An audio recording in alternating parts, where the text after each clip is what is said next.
Yeah, so but we've got a presentation first. So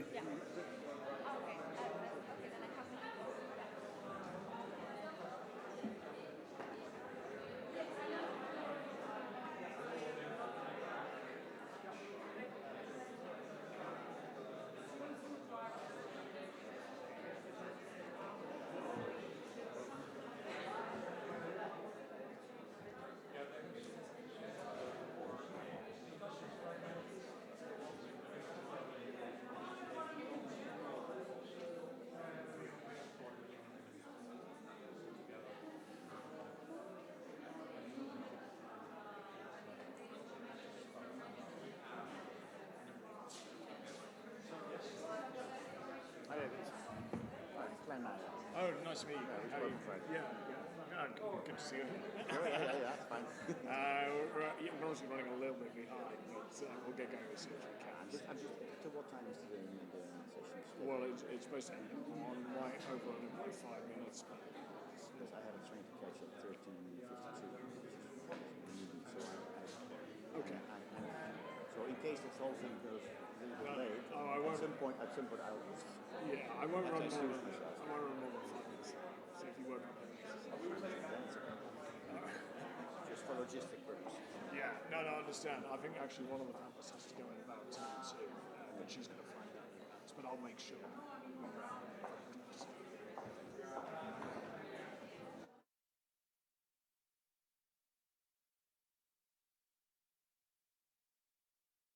Yeah. Ladies and gentlemen, if you could take your seats, we're going to start this first breakout session. It's about artificial intelligence and how that can help universities and scientific research in Europe. I'm David Pringle. I'm the moderator for today's session. The way we're going to run this is we're going to have a presentation up front, and then we're going to have a panel discussion. You will get an opportunity during the panel discussion to ask some questions. So if you've got burning questions on artificial intelligence, we will answer those during that panel discussion. We're obviously running a little bit late, so I won't go into a preamble about artificial intelligence. In fact, hopefully my first speaker is going to do that for us. She's going to hopefully define what we're talking about here. Our first speaker is Rose LaHullier. She's VP Product Management Reading in Research Products from Elsevier. Rose will set the scene with a 15-minute presentation, and then we'll move to the panel discussion. So Rose, the stage is yours. Thank you.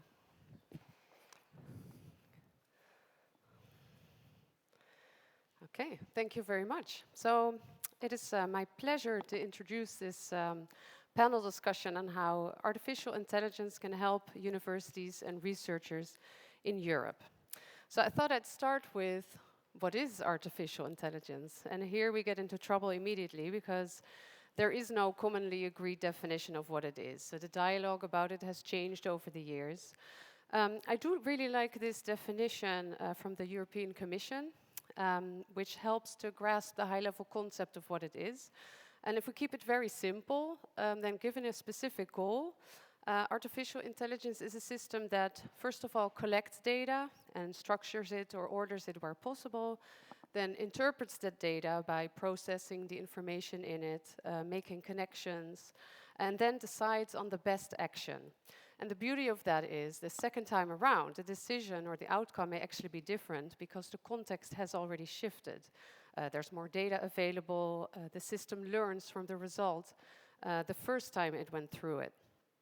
So this is a rather top-down explanation of what it is. We can also look at it more bottom-up. Elsevier did a study using AI to define AI, where we saw these 7 research clusters coming out. And so these all fall under the AI umbrella, and I hope many of them will look familiar to you. Now, I mostly work with machine learning and natural language processing, and I'll give some examples on how we do that. If we take a quick look at how Europe is doing, it's still the largest player in AI research. And this may actually be a bit surprising to you, since China is investing a lot more in AI than Europe, and US has many more larger players, mostly from the corporate space. But in Europe, it's really the accumulation of a large volume of small players that keep it at the top for now. If you're interested, you can look at the full AI report that we published. So, how important is AI to us today? Now, AI is not about some future scenario. We live with it every day already. We increasingly interact with systems that can help us find answers to certain questions. For example, my morning routine when I get into the car is, what is the quickest way to the office? And there's 3 possible routes. And I ask Google Maps, which one should I take? So this has become a really important tool to me because it helps me save time, and it's difficult for me to imagine life without it. So I have come to expect as a consumer that answers like these are available to me. So as a researcher, it's then really difficult to have to deal with a large amount of data. For example, in this case, where you just run a simple literature search, for example, on ScienceDirect, and you get 13,000 results. So the problem is not really that there's a lack of information, it's that there's too much information. And we don't have sufficient tools to structure and interpret this information. So also here, researchers as consumers expect answers instead of an avalanche of data. So if we look at some of the challenges in research and medicine, we do see that the global spend on research is increasing every single year.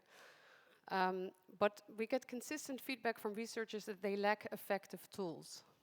Some studies indicate 70 to 80% of research is either not asking the right questions or it's not reproducible. In medicine, the median cost to develop a drug is 2.3 billion euros, and the success rate is only 1 in 20. And in the US, the 3rd largest cause of death is medical error. And again, this is usually not because of a lack of information. It's rather that there's too much information or there are not enough tools to extract the right information that people need. So artificial intelligence can help to provide answers in these cases. So for clinicians, it could be about what treatment should I use for this particular patient. For researchers, what article do I need that contains the information that I need? Governments may ask, what research should we invest in? Pharma companies, what drug should we invest in? Etc.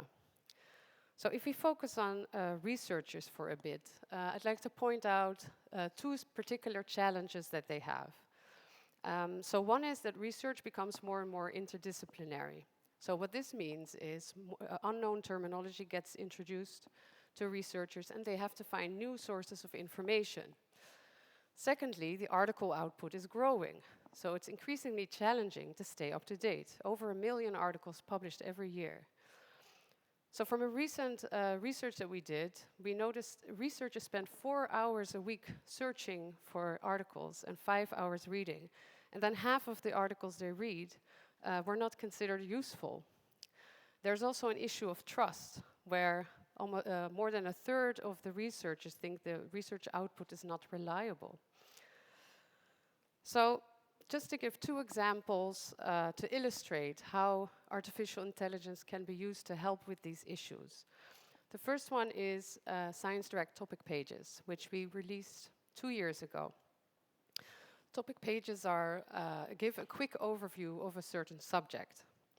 So there's 2 ways in which a researcher would run into a topic page. 2 particular issues. One is you're reading an article and you run into a word that you don't know, some term that you've never seen, you don't know what it is. So in the past, a researcher would have to stop his session, go find the explanation of what on earth that is, research it, try to understand. So now with topic pages, we actually hyperlink that link and it leads to a topic page which gives a really clear overview of the topic extracted from books content.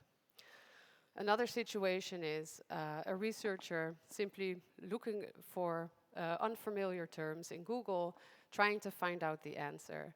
So in the past, there's a lot of Wikipedia going on there, not necessarily scientifically validated content. Now we have topic pages that usually appear in the top section of the results in Google. So just a quick overview of what a topic page is. It's a really simple concept. It gives a definition of a certain topic at the top. Then it gives several snippets from books content that give a short overview to provide an understanding of the topic in global terms. It can also contain images, tables, and also links to other topic pages, so you can keep discovering new knowledge. The tool is freely accessible, also to the general public. So these pages are actually not manually curated, like, for example, Wikipedia pages, but we generated them by using artificial intelligence. So we used a taxonomy to determine which concepts to build a page for. We have over 300,000 pages now. We do data mining to determine which content we want to include. Then we use natural language processing to extract the snippets. And this is the most difficult part. How big should the snippet be? What is the most relevant part of the chapter that we should include? We do relevance ranking to determine which snippets should appear at the top, are they most relevant. And then lastly, there is some manual oversight on the quality of the topic pages. So we have some subject matter experts, especially on topics that can be interpreted in different ways, like a depression can be a clinical depression or a weather depression or an economic depression. So those are kind of risky topics where we have some manual oversight. So the effort we put into it is really paying off. So we have hundreds of thousands of these pages, and they generate 6 million visits per month. We did a survey. Most people agree that these pages actually help them to achieve their goals. And then we're also getting a lot of anecdotal feedback that it's helping them, it's saving researchers' time, etc. So the other example is recommender services. Now, a recommender service tries to predict whether a user will like an article. As I just said, researchers spend 4 hours a week searching for articles, and only half of the articles are relevant. So what the recommender service is trying to do is reduce the time that somebody needs to spend searching, improve the relevance of the article that we recommend, and also provide answers that a manual search would not have uncovered. So that's kind of the holy grail of recommender systems, is to find articles that they would never have found otherwise. So we started with a basic article-based recommender. So this is just, we show some recommended articles next to the article that somebody is reading. And this is just based on collaborative filtering, which means, what were other users reading as well next to this article. And then we re-rank the results with machine learning. So, and if users click, it feeds back into the system, so the system actually learns what is relevant content and what is not. Then in 2017, we launched a personal recommender for registered users. So this is a similar machine learning approach, but the recommendations are not based on one article, they're based on what I have read as a person on Science Direct. So it's based on my entire reading history. So more data is used than input, so the output is also more relevant. And this year, we're taking it one step further, and we're launching a personal recommender dashboard with a mobile app. And here we're really trying to put the user in charge of what you want the recommendations to be based on. So the recommendations could be based on your publication history, could be based on your reading history, what articles you have in your Mendeley library, or you can say, I don't want you to track all this personal data, I just want to define myself what articles the recommendations should be based on. So the user is completely in charge, and then the recommendations that come out of it are not just Science Direct content, but it's all scientific content that is indexed in Scopus. So it can actually already be tried out if you want. So these were just two examples. I mean, there's of course many different ways in which AI can help researchers. So as an introduction to the panel discussion, I just have a few hypotheses for you. One is AI will actually become an indispensable part of the research workflow, given the avalanche of data that we have these days. It's the only way to keep up. Secondly, researchers that don't adopt AI tools will actually fall behind on their colleagues, and the most groundbreaking innovations will be in the hands of those that have access to these tools. And the third is AI can actually change the way that research is performed. It could enable many researchers to work independently of institutes and maybe even funders, and this could reduce or even remove barriers to entry. Now, it is of course very difficult to predict how AI will change the world of research, but change it will. Thank you. Great. Thank you, Rose. I think Rose is going to stick around, so I think we'll take any questions for her during the panel discussion in the interest of time. But thank you, Rose, for giving us a taste of how AI can help research. If you'd like to take a seat, I'll invite the panel up to the stage.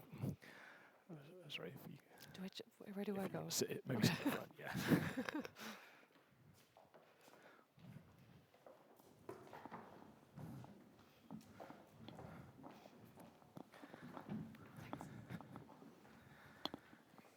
So, yeah, Rose has given us a real taster of how AI can be applied in research, but obviously there's many more aspects to this, and we're going to talk a little bit about how AI is developing and what might happen in the future as well with our panel. Have a little bit of a forward-looking element to this, because actually AI is at a relatively early stage in its development, despite all the hype and buzz and excitement about it. Now, I'm going to begin by just asking each of the panelists to briefly introduce themselves and really explain why they're on their panel, what their angle is on this topic. Give each panelist a couple of minutes, and then we'll get into a discussion. I'm going to give you guys a chance to ask questions about halfway through the discussion, and then again at the end. So if there's anything burning questions, save them for about halfway through, and then we'll come back for a further Q&A towards the end. So, if you'd like to kick off, and as I say, just briefly, who you are, a little bit about your angle on AI. Great, thank you, David. I'm Lubna Bouarfa. I'm founder CEO of Okra Technologies. It's an artificial intelligence company working with life sciences and focusing on using AI to improve human outcomes in healthcare. I'm also a member of the high-level expert group on artificial intelligence assigned by the European Commission. And I'd love to contribute here in this panel. Excellent. Thank you for joining us. Thank you. So I'm Davide Bacciu. I'm a machine learning researcher, faculty at University of Pisa. Of course, my angle will be that of the researcher in AI, in particular on machine learning, neural networks, a number of methodologies.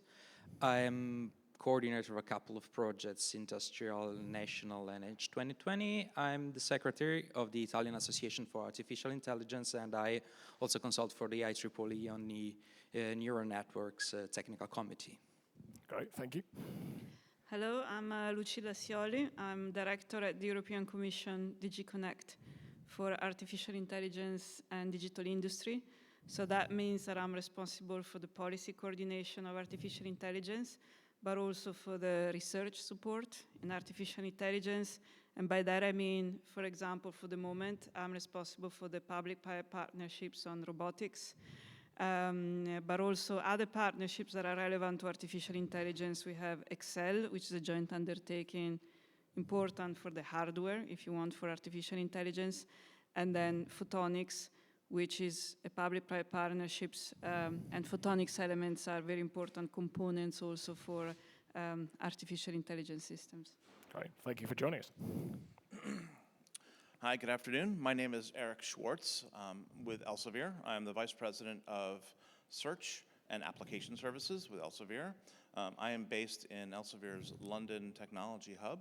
And as my title indicates, I focus primarily on knowledge discovery and content discovery. I've been working with search and search engine technologies for well over 25 years. Since the digital dissemination of articles started reaching our customers via CD-ROMs and DVD-ROMs many years ago, now to the techniques that we have today to deliver this information over the internet.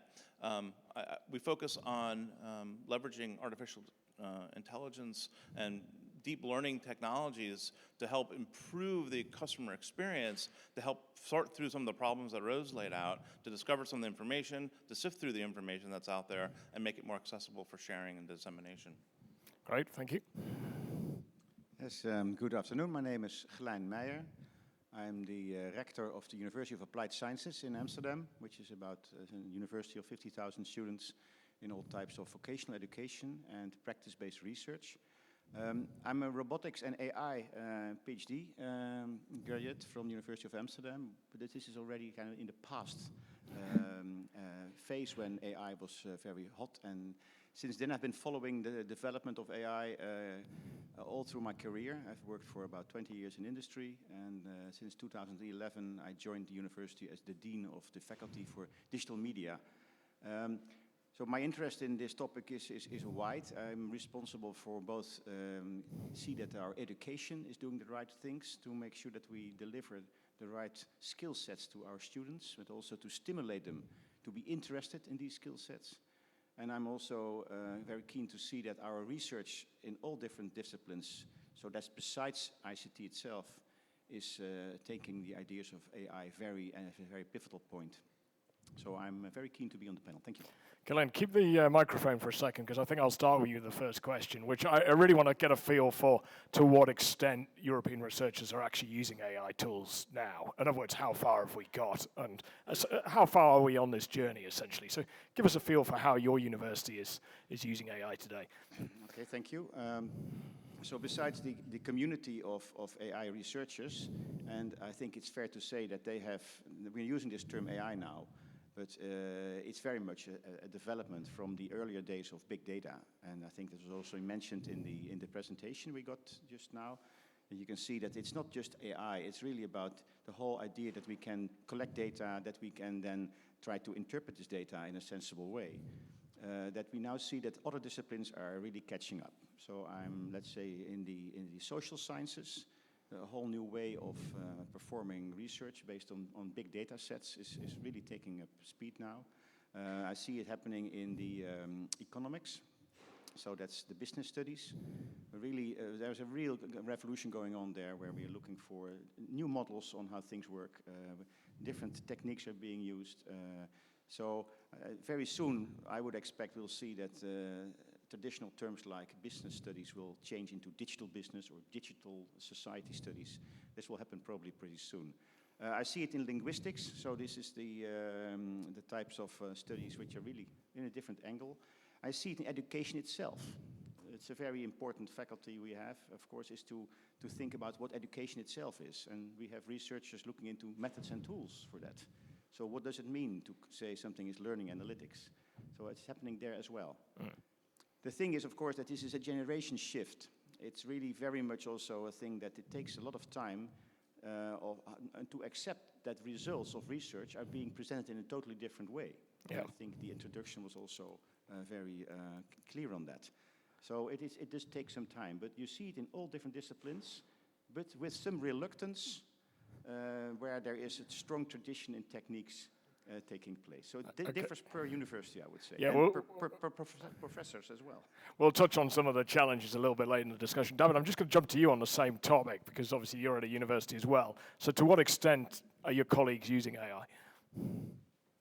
Yeah, I have to agree, definitely. I mean, apart from computer science, of course, which is AI is having the same transformational effect that algorithmics had in the 90s, where it was the key skill that competitive computer science needed to have in order to build your own solution in your own garage. It was the times of search engines built in garage in Silicon Valley. Now AI is the new algorithmics for the computer scientist. But besides that, AI is the new statistics for the life sciences and biology, because statistics has taught the life scientists, biologists, medicine people to collect data and reason about populations. And AI is starting to teach them to reason about personalization. So we're moving from quantitative measure on populations, and AI is enabling to do prediction and perform analysis specifically to the person. but it's having also a Gutenberg effect on humanities, because it's basically transforming the work of the modern monks that were analyzing textual information to measure stuff. And now this can be done through AI, but the same is doing in chemistry. In chemistry, computer science brought in the possibility of simulating things, like in cheminformatics, which is a very, very costly, in terms of computation, job. AI is simplifying that. Yeah. Simulation that takes weeks now can be done in milliseconds. Yeah. In order to know if a chemical compound is dangerous or not. Yeah, so actually from your view, there's quite widespread adoption. Well, it has the potential to. There is Right. a widespread adoption that is starting to build up. AI has been sort of treated as black magic in computer science for some time. So you really need to work on the communication of AI in order to convince people there is not really black magic. Yeah. It's strongly grounded, especially if you want people from life science to use it. I want to come back to that issue around transparency, which I think you're alluding to now. But Lucilla, let's get the view of the Commission on this. I mean, in terms of if you look across Europe, what's the picture in terms of AI adoption? For research, you mean? For research, yeah, and universities, yeah. Well, I'm not as well placed as they are in telling how AI is used at university. Just one thing we notice is that to be able to use AI in the different fields, researchers also have to have the competencies to do so. Sometimes what we see is that those who study certain fields, for example, economists you mentioned, not always, they do in the Netherlands, but not in other countries like Italy, they don't get to learn digital skills in terms of programming, which is kind of the basics for being able then to apply AI and understand the simulations, and which are a very important element of economics. So this transformative mindset that has to take place also at university, making sure that those who do research in fields that are in social science are able to apply AI, is something that is limiting developments in some European countries where this shift has not taken place yet. Again, it's not the case of the Netherlands, but I know it's the case of other European countries. Yeah, let's get your view on this, Lumna, because you've been quite close to this. I mean, what do we need a cultural shift in the research community? I've been a scientist in a previous life, and in Delft University and then in Imperial College, and that's a turning point in my career that I decided I want to become an entrepreneur to make the impact happen, because I felt as a researcher, you come up with great ideas and now it's published, then it's over. And that was for me kind of the turning point, and I think that is also what I see, the opportunity for AI, just being a tool to filter out information and make it easier for the researcher. That's one side of the story, but the other side is to drive research to the right direction. Because AI, if we, previous panel about circular economy, how we use AI to reduce waste in the different areas, from climate to healthcare to research, reduce the waste of the time of those very smart people that are now spending a lot of time scrolling across literature, but also maybe spending a lot of time thinking about ideas that might not even help. So, and I think the next shift is AI driving that research direction to have a kind of research market fit, something that will boost our competitiveness and not just doing hobby, because and it's taxpayers' money, and if it's going to be deployed, I think we should be considering, yes, the innovation side, yes, the creativity side, but it do need, this is a la crème de la crème of our society, those researchers, and we need to get their brains in topics that are crucial for Europe. So what we see, the facts are today, is like in Europe we are great in publishing, but if you look to the rate of patents, if you look to the rate of companies that are startups, we're much behind. So we're producing talents, and the talents produce ideas, and the ideas go elsewhere to produce usage. So I think usage of technology, of usage of those ideas, how much impact it will have on the society, that's the metric we need to drive with AI. So how much a technology or an idea will have an impact on how many people on Earth?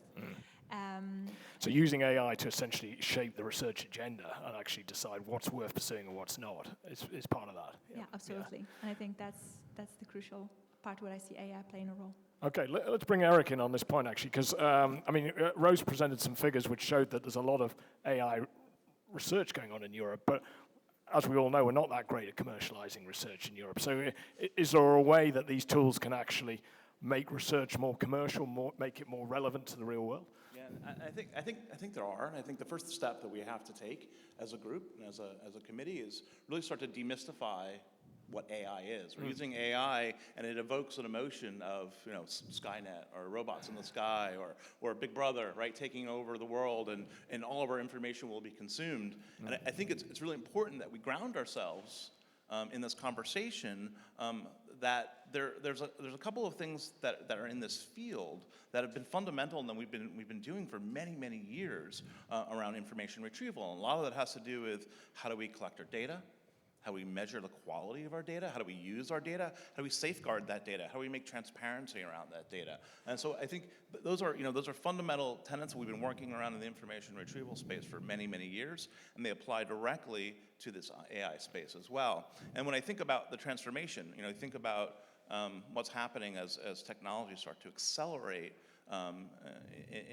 in both commercial and in academic space. I think about what's driving this step change function, right? What's driving this new adaptability and even this communication or conversation rather around AI, and it's fundamentally we have massive amounts of data sets, right, which have never been accumulated before.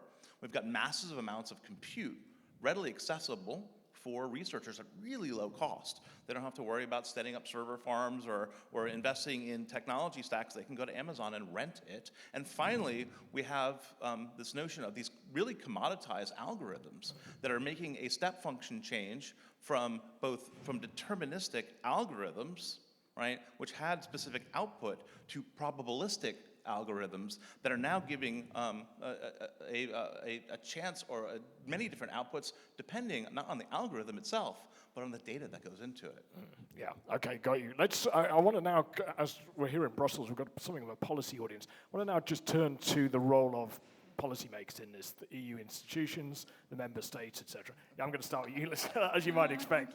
Just tell us how the European Commission's thinking about this. I mean, how much do you need to intervene in the use of AI? Well, we need to. I think AI is bringing a lot of benefits, and we heard it, and there are so many examples. But there are also some challenges that can be addressed through policy making. So, in general, we have two main challenges. I would say the first one is the fact that Europe as a continent is not investing sufficiently in artificial intelligence. That's true from the point of view of supporting research. We're not supporting research as much as it happens in other parts of the world. Not in other parts of the world that directly support research necessarily, but obviously they have very large enterprises who have a lot of cash they can actually use for research. And it's very difficult for us to keep up with those levels of investment. And also, we don't invest enough in terms of, as it was said, uptake in the technology. So this is already an area where governments should intervene, on the one hand, to support more research in artificial intelligence and related areas, and secondly, in helping the uptake. And the uptake in Europe is problematic also because we have many small, medium enterprises. So it is difficult for small, medium enterprises to understand how to use artificial intelligence, how to implement it in their business model. So we need to have policies that help diffusing innovation from research to the market and to the use of the small, medium enterprises, because that's where the economic gains are going to come from.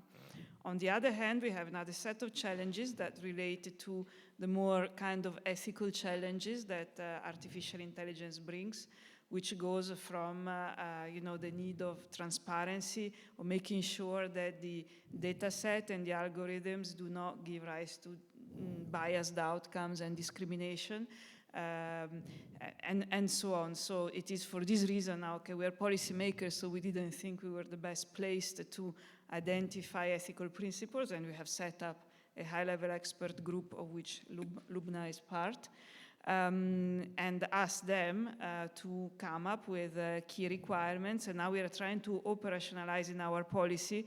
The objective, in a way, is to change the mindset of companies who develop and use artificial intelligence, make sure that they ask themselves some questions and they implement certain steps that are needed to make sure that our fundamental rights and safety rights are actually respected. Yeah. So we have these two, let's say, areas of intervention. One is in terms of supporting investment and the more uptake by small, medium enterprises in all the sectors of the economy. And the other one is more in relation to ethical challenges and making sure that the European values are respected and artificial intelligence is trustworthy, which by itself is supposed to help the uptake of artificial intelligence because people will trust it more. David, if I can bring you in on this point, to what extent would some kind of ethical framework hold back AI? Could it hold back AI or the development of AI in Europe? I mean, the philosophy in America is often move fast and break things. If we don't move fast, is there a problem? It will. I mean, it will hold back from certain point of view, but the point is we can also find our way into AI by choosing the European way. I mean, let's be honest, Europe as having hard times competing with US and China in terms of AI research for a number of reasons, including those that Lucilla has described. So we should probably not run on the same for the same goals. Right. We should set our own goals, decide our challenges, and tackle those ones. And Europe has been at the forefront of basic research on AI for some time. We are strong on that.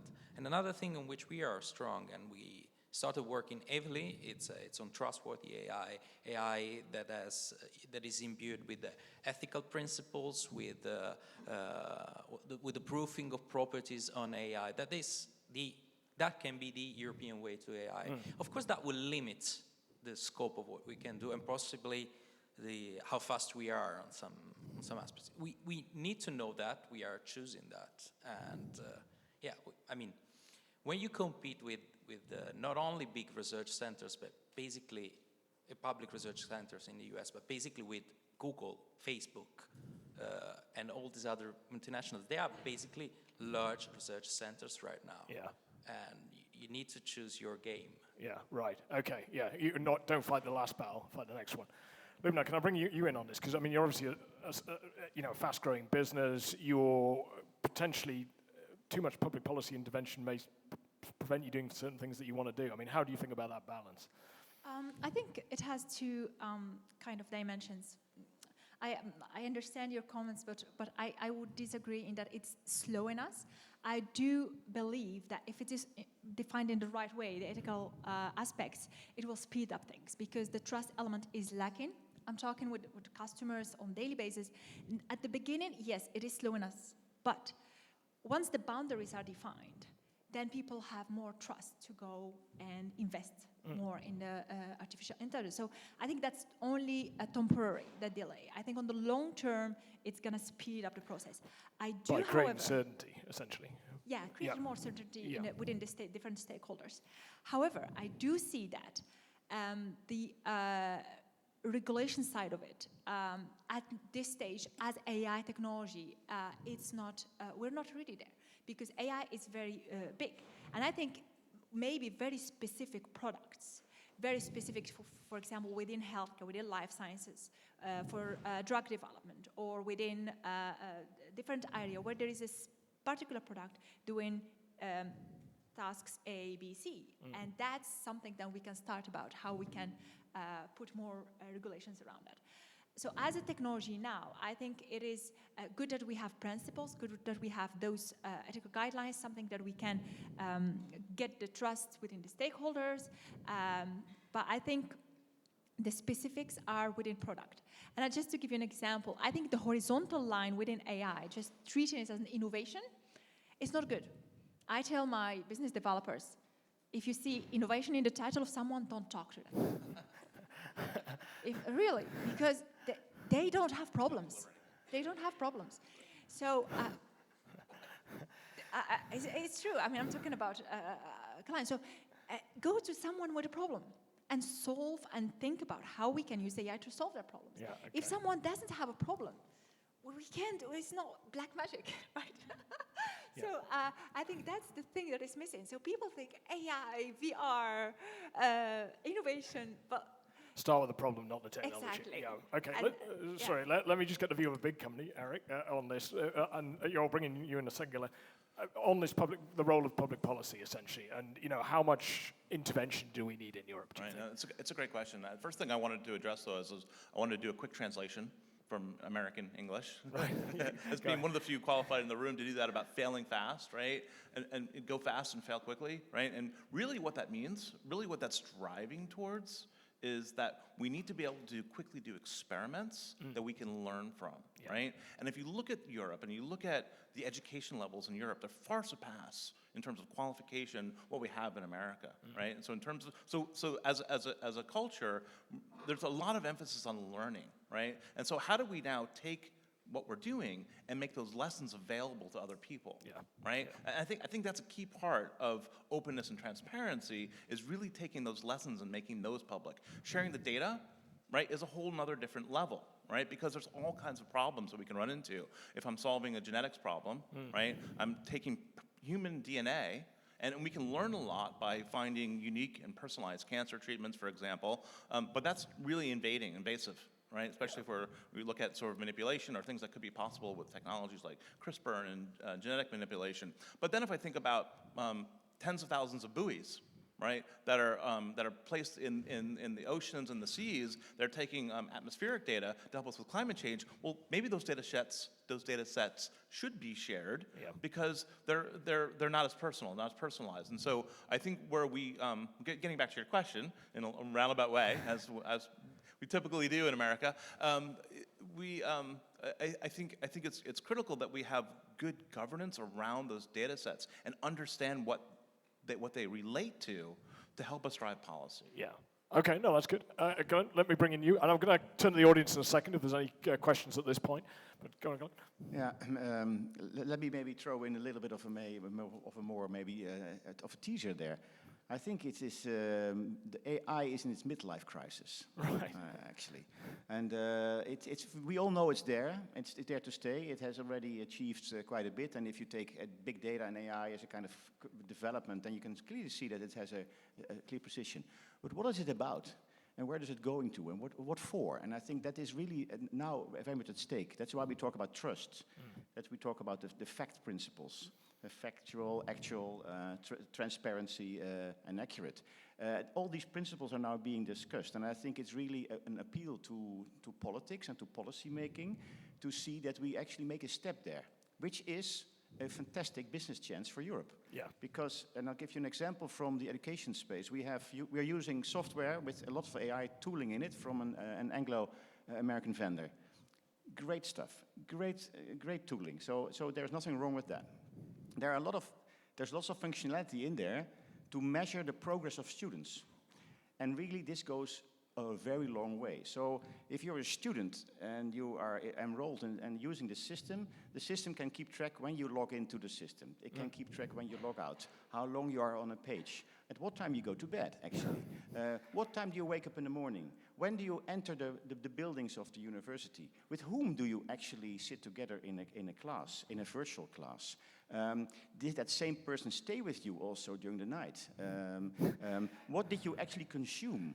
And I can go on like this for a while. So, and then it can make, of course, learning sets, and then it can compare the outcome of the learning group, their study results, with the input parameters. And then there is this algorithm, the neural network or whatever you call it, and it can find some correlation. And then the system says, well, now we have this fantastic correlation. So if you're a new student, we can offer you this service. We track everything you do, and then we can tell you whether you're going to get your degree or not. Now, the reaction from European students was, no, we don't want this. This is our data, and we are fully in the engagement of this thing. But students from outside of Europe who are paying tuition fees like £9,000 or £12,000 a year, they say, no, it's the other way around. Yeah. If you know something that I'm doing, which I should not do because it hinders me in getting my diploma, you should actually tell me. Yeah. So instead of me suing you because you're using too much data, I'm going to sue you because you're not using the data. So there is a kind of paradox there, and I think it is really, it's an example of why I think there is some kind of like a midlife thing there. And I think we should take proper action and get an advantage out of it. It's an interesting question, to what extent does AI fit with European culture, actually, but in a broader sense. But let me just see if there's any quick questions from the floor before we move to the more forward-looking stuff. Is there any follow-up questions to what you've heard? Just want to hear from Simon. So, do you just want to shout? Yeah, I'll shout. I'm used to that. So I guess it's a parallel, and it's to touch on the Digital Europe program, which will not be part of Horizon, but runs in parallel with it. And obviously AI is a huge part of it. Digital skills is a big part of it. I think 700 million indicatively. So beyond the application of AI in universities and in research environments, what about the education programs and the skills? Are we able to do enough to keep pace with the advances in the technology and train enough people to be understanding its potential and working with AI from the moment that they come out of our education and training systems? Okay, thank you, Simon. Now, Luna has to go in a few minutes to catch a flight, so I'm going to let you, if you want to answer that question, I'm going to let you have a chance to answer that before you head off. Skills. Skills. So I would tell you, for example, what the handicap I got as a researcher, and I think hopefully we should avoid that in the future. So, for example, there is software that is sponsored for researchers and AI researchers that you can use as programming language, which is for open for universities for free, but then if you go to industry, they have to pay for it, right? So you spend 10 years programming in that language, and then you go to industry, and then you have to switch to open source. And that's, for example, one misalignment. And there are a lot of misalignments between what is done in research and what is done in industry, and we can save a lot of time and resources by having that alignments done, not on just programming languages, but also on solving the right issues and aligning the skills and driving the research that it will extremely contribute to impact in the society and for competitiveness as well. So I think that's one example, and I'm sure my co-panelists will have many other examples to contribute with. Any other quick comments on that one? Go on. One quick comment on skills, and I'll reinforce this point. There are some new technologies that are coming out that we have to get our minds around. But there are still some fundamentals that we should be teaching students and we should be educating ourselves around, which is all about how do we deal with massive amounts and volumes of data, right? There's a lot of really fundamental capabilities, right, that need to be core to a developer, an engineer, a researcher, a scientist, someone that's working with these things, that understands how we capture, how we describe, how we store, how we transmit data, because it's massive amounts. And I think those are some fundamental building blocks that we can continue to build on top of the algorithmic work that then will lead to the outputs. Gunn, do you want to come in on it? Yeah, just maybe a short note on this skill set. The skills to understand what data is, and it was also nicely described in the introduction with this round figure. We collect data, then we interpret data, and then we have to act upon it. And that acting part of that is very much that has very little attention in education skills. So we're now talking about AI skills, we're talking about algorithms, and we have to understand that, yes. But now the next phase after that comes is to understand how do you make really proper services out of it. So what is it? What does make sense? What is really something which is designed well? And there's a term for that which is called computational design. So this is actually coming from a totally different angle. These are people who are really skillful in understanding how to make a service which is kind of adoptable by consumers. And the previous session on the circular economy was also mentioned that we have to actually invest in understanding how to make things acceptable and bring them back into usage. And I think that part of education is still, I'm not happy with that. So that's a point of concern. Yeah, David, I want to bring, as you've done a lot of work in artificial intelligence and you understand how these systems work, I think a lot of general researchers might be concerned that they don't really understand what's going on in the black magic that you referred to. And their worry about doing research using AI tools might be that they don't really understand how they got to the end result and whether it's reproducible, whether it's verifiable, etc. What would you say to people who've got those kind of concerns? Yeah, I think this connects with the skill sets that we want to develop. We need to distill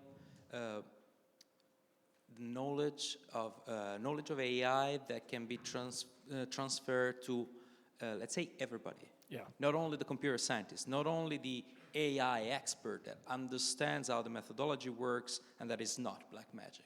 When it works, when it doesn't. You need to come up with a set of skills that can be transferred to the economist, to the life scientist, to the chemistry people. That, I think, is the key thing, and probably the key endeavor we should take also at a European level, because as Lucilla was highlighting, there are countries which are far ahead in this, and countries which, I'm afraid I'm probably part of one of those countries, in which AI is something that it's for a couple of AI people that have been working on that. The rest of the people might be talking about AI without really understanding it. Right. And that will crash. Yeah. Of course, the system will bring it. Because, I mean, if you don't have the skills at the end, AI is fantastic when you touch the surface. Yeah. But then when you make a product out of it and it doesn't work. And you don't understand why it didn't work. And you cannot anticipate the failure. That's the thing. And you cannot think that this is going to be done only by AI experts. Yeah. Let me bring in Lucilla on this as a broader point here, I think. There's some concern that Europe lacks a world-class IT industry, lacks a world-class computing industry, doesn't have the expertise in processors, high-performance computing, quantum computing going forward, etc. And because we don't have that, we don't necessarily understand where all of this is going. How does the European Commission think about that? Well, I wouldn't say that we don't have any industry for for HPC, or that we don't have any industry for microelectronics. I think we do. But what has happened, I think, over time, in particular, if you think of microelectronics, for example, the semiconductor companies are, those who really develop semiconductors are actually elsewhere.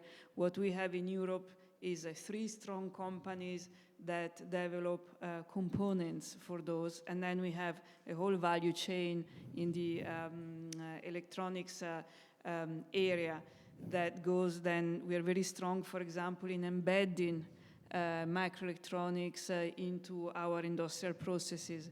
So this is a little bit the situation at the moment, and what has happened over time is that we have developed in a way this dependence on importing semiconductors from other parts of the world. And now that we find ourselves with driving, soon we'll have to drive the connected cars, and we will need to have secure chips, and we need to have low power chips, and that is, for example, an area where Europe is strong. All of a sudden, we have an incentive, an opportunity to really invest and make sure that these developments take place in Europe, and we don't just depend on imports from other parts of the world.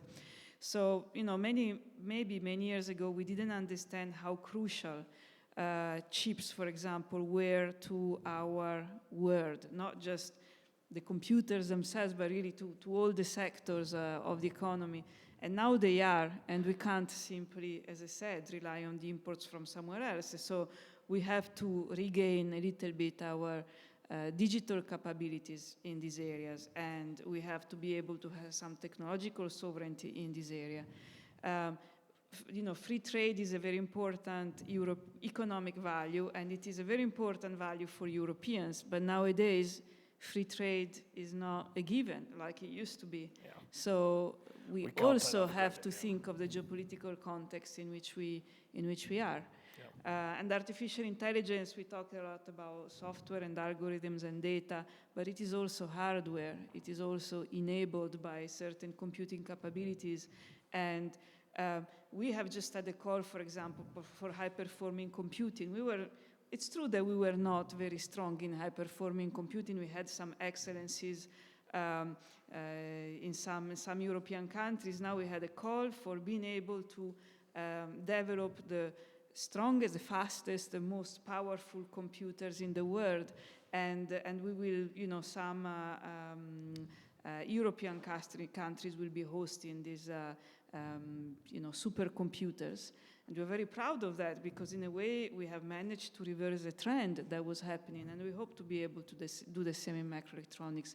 And it's all going to be very important for AI because AI needs HPC, it needs microelectronics, and Okay. it's edge computing. It needs a lot of hardware. Okay, thank you. A quick comment from you, David, and then I'm just going to see if there's any audience questions. Yeah, Okay. I have a provocative question for Lucilla. Sorry, but no. Do we really need to go into high-performance computing, or should we be considering the contribution of the computing fabric that will allow the step change for next AI? Thinking about leveraging, for instance, our expertise in microelectronics, so neuromorphic computing, even pushing further, wet labs, so having hybrids of biological and electronic circuits. Shouldn't that be the European way? Try not to compete on high-performance computing, but push on different things. On high-performance computing, I mean, AI does not only take place on high-performance computing, but there are some applications for which high-performance computing is really, really necessary. So if we want to be front runners in AI, we also have to have high-performance computing. Then I agree that not all AI needs high-performance computing, so we need other solutions. And I mean, we are working on neuromorphic computing.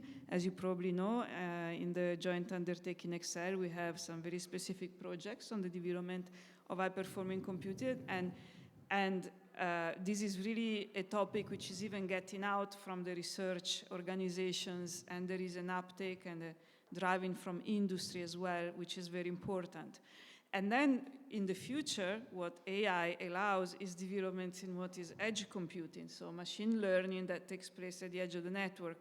At that point, you have kind of a continuum from high-performing computing into central clouds down to the edge. And the edge is probably also another source of opportunities for computing in Europe. So I agree with you. It's not only high-performing computing, but still high-performing computing is key for some applications of AI that really require huge amounts of data. So folks, we're up against the clock, so I'm just going to take some quick questions from the floor before we wrap. I see a lady there with her hand up. Do you mind shouting, or do we have a microphone too? You can shout, thank you. I'm representing healthcare industry, and Lucilla knows me already. I have maybe questions for which maybe Lucilla may not have answers, but I was curious how much money is going to be dedicated to AI in Horizon Europe, considering AI is, I'm interested, of course, on healthcare, AI in healthcare. And as Lucilla, you were mentioning, Digital Europe includes also some extra budget on scaling up. That I understood 25% of the total Digital Europe will be going to AI, but how much of this money is going to go to healthcare? You know, maybe you don't have a crystal ball. And the last point I wanted to make is on ethics guideline. So those are very nice ethic guidelines, but what we are missing is governance at EU level. And, you know, things are being discussed also at international level. So how do we expect some convergence at international level when we are still trying to find our way at the European level? Okay. So I don't know if you... There's some big topics in there. We haven't got much time. Lucilla, do you want to have a go? Okay, very quickly, because we don't have the budgets of Horizon Europe nor of Digital Europe program. As you know, Commission made a proposal. There is an agreement on the content of these programs, but the budget will be decided by the new European Parliament to the Council. So at the moment, the proposal of the Commission was to treat artificial intelligence, the development of the technologies, mostly in Cluster 2 of Horizon Europe, which is, no, is it Cluster 2? Pillar 2, Cluster 4, I think it was, the Industry, Digital and Space Cluster.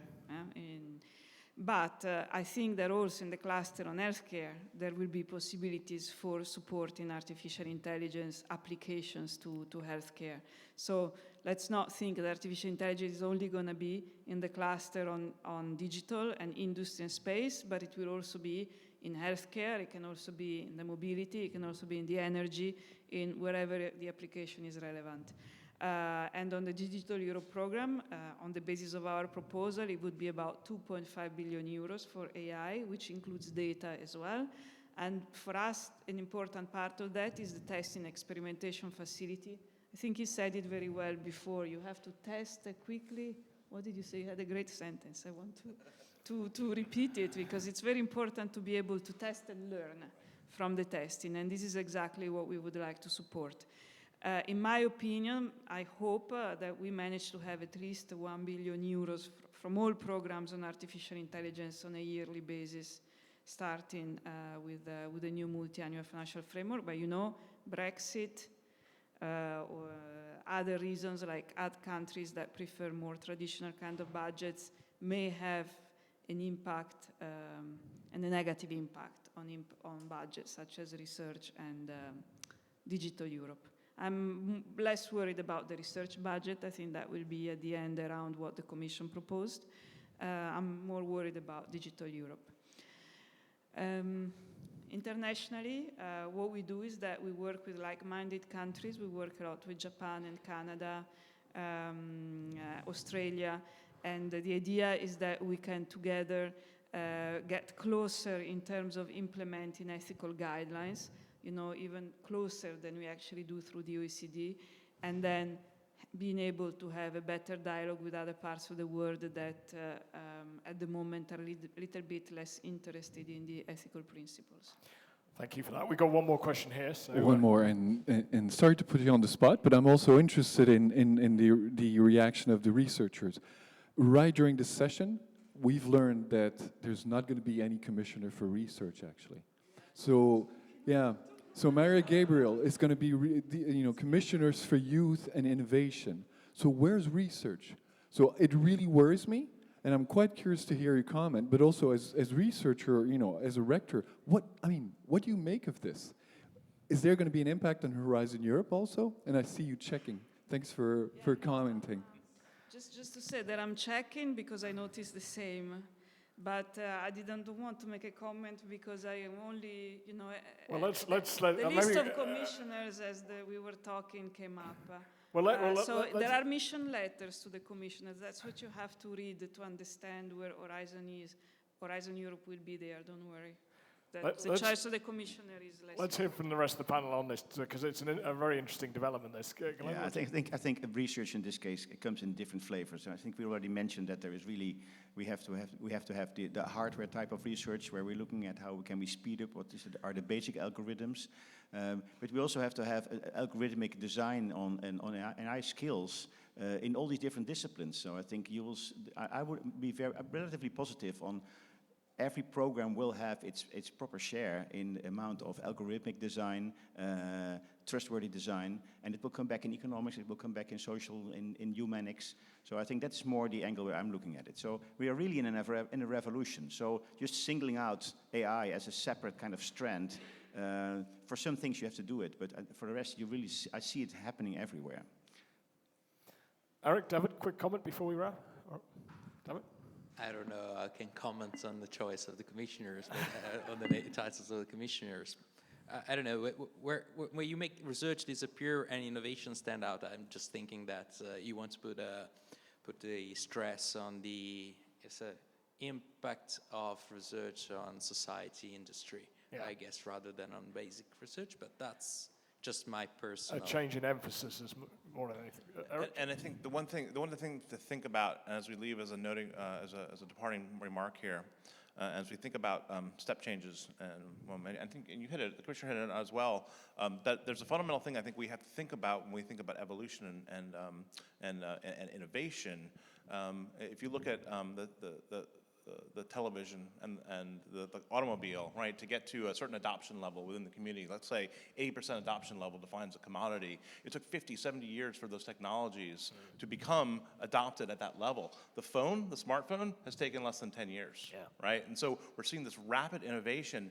And I think as we walk away, we should be looking at what 5G is going to do for us, because where the real innovation is going to happen is we're going to push compute out to the edge. And so now we're all walking around with devices in our pockets. They'll be connected with very high bandwidth to these data sets that will create another level of step change function that we have to be aware of. AI on the fly, as it were. AI in the fly, or AI in your pocket, right? We can come up with a nice marketing term, but you're right. It's, you know, it's again, it's this notion of the compute will come back out to the edge, and the connectivity will be there to drive really empowering applications. And whether it's embodied in AR or VR, we don't really know yet. Those, you know, walking around with, you know, big bold headsets is probably not going to be something that's going to happen. But as things start to become smaller and smaller, and we get microelectronics, those technologies will be very pervasive. Okay, good Wetware is a whole nother topic, maybe for another panel, that I'd love to dig into some more, but I want to do some research before we debate that one. Yeah, sorry, we are absolutely out of time, unfortunately. I know some people have got tight travel schedules, so thank you for running through these topics very quickly. I mean, one takeaway for me is, you know, we mentioned a midlife crisis. I mean, either that or growing pains, but there's actually a lot of stuff to resolve around AI, and now's the time to do it. Policymakers have got a lot to think about here as well. If you could join me in thanking the panel, and I'm sure you can ask further questions offline.